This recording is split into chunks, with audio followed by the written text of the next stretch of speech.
Today I'm going to be talking about a science-based model to understand why depression happens and how it works.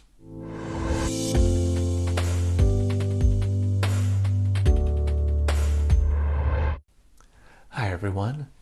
In today's video I'm going to be talking about depression, and specifically a model of depression to help explain why depression happens and how exactly it works. But before I get into that, just a couple of disclaimers to go over. I'm a registered psychologist in British Columbia, Canada, and this video is for informational purposes only. It is not intended as a substitute or replacement for advice from your doctor or mental health professional. If you've been enjoying my videos and would like to see more, please hit that subscribe button and notification bell down below, and you'll be alerted every Thursday when I post a new video. Now, with those things out of the way, let's talk about depression. So I've talked in a previous video about the various signs and symptoms of depression. Today, what I want to talk about is a model for understanding how depression works, what's going on in depression, and what keeps depression going. Now, this is a cognitive behavioral model of depression, and cognitive behavioral therapy is a form of therapy that really focuses on helping people develop a greater understanding of their difficulties, be it anxiety, be it depression, be it whatever psychological or emotional difficulty that they're having. So this model is a cognitive behavioral model and a cognitive behavioral understanding of what occurs when a person is experiencing depression. So where I like to start is to explain that human experience tends to consist of three main components: your behaviors, your thoughts, and your emotions. So what you do, how you think, and how you feel. So you can think of it as sort of like three sides of a triangle. Now, usually when people come to see me in my office, it's because they're having problems with emotion. I feel really down. I feel really sad. I feel really blue or empty inside. And that's typically the main symptom that people are coming to my office to see me about when they're seeking help for depression. So the key thing to understand is behaviors, thoughts, and emotions, they don't exist in isolation from one another. They're all interconnected. So when a person is feeling down or sad or blue, it has an effect and it has an impact on what they do. So for example, if you wake up one morning and you're feeling really depressed and sad, what does that do to your behavior? What is it that you want to do? What is it that you feel like doing that day? Well, oftentimes people don't feel like doing very much. They may stay in bed for a while. They may, sort of cancel plans or not go out for that run or for that walk. And they sort of withdraw. And if they're feeling really down, they may not even leave the house or get out of their pajamas, and they spend the day on the couch. So that's the behavior. So I feel really down, and the resulting behavior is I don't leave the house. I don't do anything that day. Well, if I'm not leaving the house, if I'm not doing anything, what impact do you think that's going to have on my thoughts? What am I going to think about all day? Well, chances are I'm probably not going to be thinking about all of the things I do well or how much I'm accomplishing. I'm probably going to be focusing on all of the negative things that are going on in my life, all of the negative things that are happening, all of the ways that I'm not living up to my expectations of myself. I may beat myself up over the fact that I said I was going to go for a run today, but I didn't go for a run. I may get down on myself about the fact that I canceled plans again and start thinking that maybe my friends are going to get really sort of just sick of me always canceling plans. I may start to think about, things are not going to get better. What's wrong with me? I'm so stupid. I'm so lazy. So I may end up starting to think about all of these negative thoughts. Well, if I'm thinking that I'm stupid, that I'm lazy, that I'm letting my friends down, that I'm not really accomplishing anything, what impact do you think that has on how I feel? Well, it's probably going to make me feel even more depressed. It's probably going to make me feel even further down or sad. And so the worse I feel, the more depressed I get, the less motivated I am to do anything. So the next day, I really don't want to go for a run. I really don't feel like doing anything.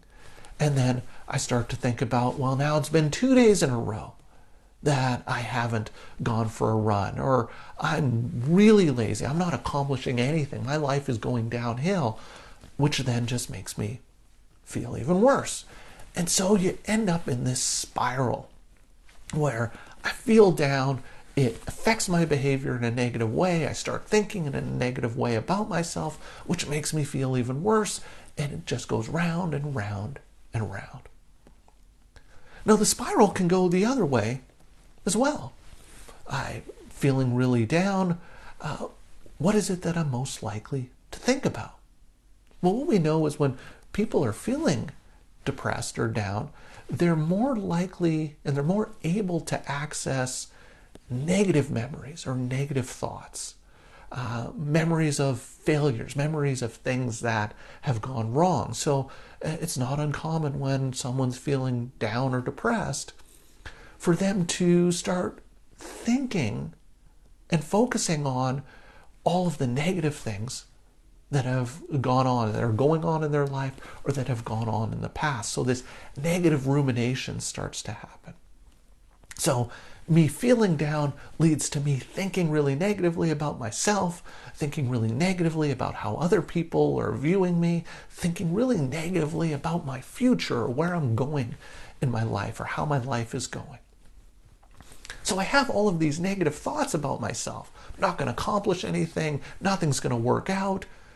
Well, what impact do you think that's going to have on my motivation to want to do things that might help me feel better? If I think to myself, I'm lazy, there's no point in getting any exercise, am I likely to go out for a run?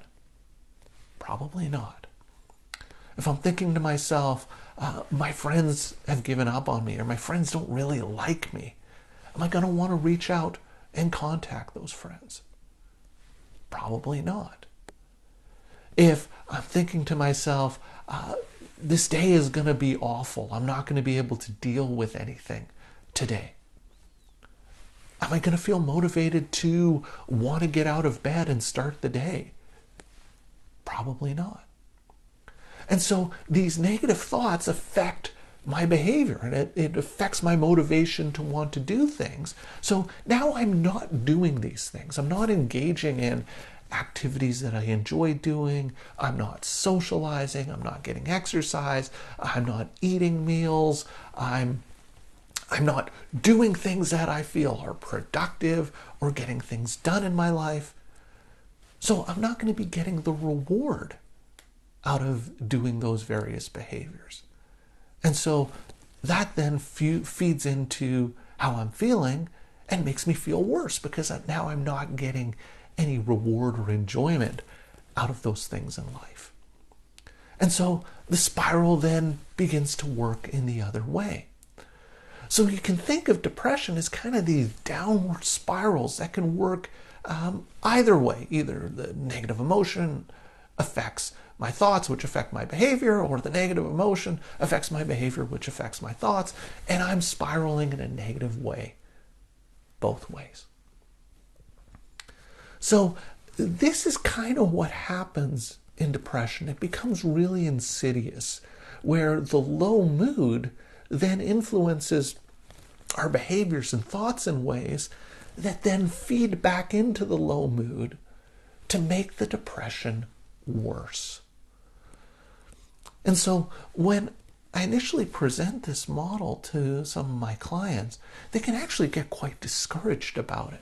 Because sometimes people just come into my office and they think, well, depression is how I'm feeling. Like I just feel really down. But it's more to it than that. Depression is more than just feeling down. It affects your behaviors. It affects your thoughts. And so it affects much more of your life than just how you feel. So although this can be a discouraging thought, that my depression affects multiple aspects of my life, or almost all of the aspects of my life, the thing is, this model gives us a solution or a way out. Because there's no direct way of changing how you feel, right? So the emotion side of this triangle, we don't have direct access to that. So if somebody came into my office and said, yeah, I've been feeling really depressed, and if my advice to them was, oh, okay, well, it sounds like you're feeling really depressed, I think the solution is you just need to cheer up. That probably wouldn't be very effective advice. And if you've had depression, maybe you've had sort of well-meaning people in your life tell you that. Oh, just cheer up. I just wish you'd feel better. We don't have the ability to just feel better. We can't control our emotions that way. It's not like we have a button on our arm that we just press to feel better. So we don't have any direct way of changing how we feel. But we do, to some extent, have control over our behavior. So if I said to you, I want you to get up and walk around the room for 5 minutes, you could probably do that. You may wonder, like, okay, well, what's the purpose? What's the benefit of that? Or why would I want to do that? But you do have the ability to do that. If I asked you, I want you to try and think about this situation from a bit of a different perspective. Now, it may be a bit more challenging, but you do, to some extent, have control over how you think. You could try and think about a situation or think about something in a different way for 5 minutes. But if I said, I want you to feel really happy for 5 minutes, how would you do that? You probably wouldn't be able to just kind of muster up a sense of feeling happy. Sometimes when I ask my clients about this, they'd say, oh, well, yeah, I can feel happy. I just sort of think about really good things that have happened in my life. To which I point out, okay, but you're not directly changing how you feel. You're getting at changing how you feel by changing your thinking.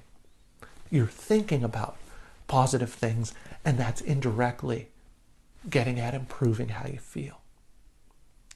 So even though it can be a bit discouraging to think that depression is not just about how I feel, it's about what I'm doing and how I'm thinking, that's the way out. That's how we break this negative spiral, by making positive changes. So just like in depression, where negative changes in any side of the triangle can influence the other sides of the triangle in a negative way, in a downward spiral way, changing any sides of the triangle in a positive way can have a positive influence on the other sides.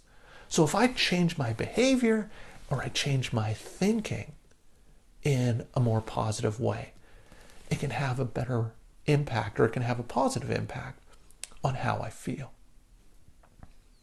So for example, if I wake up and I'm feeling really down one morning, but I sort of get myself to just get out of bed and get dressed, well, that's going to influence how I think, because I'm not going to be able to say to myself, you spent all day in your pajamas. You're so lazy.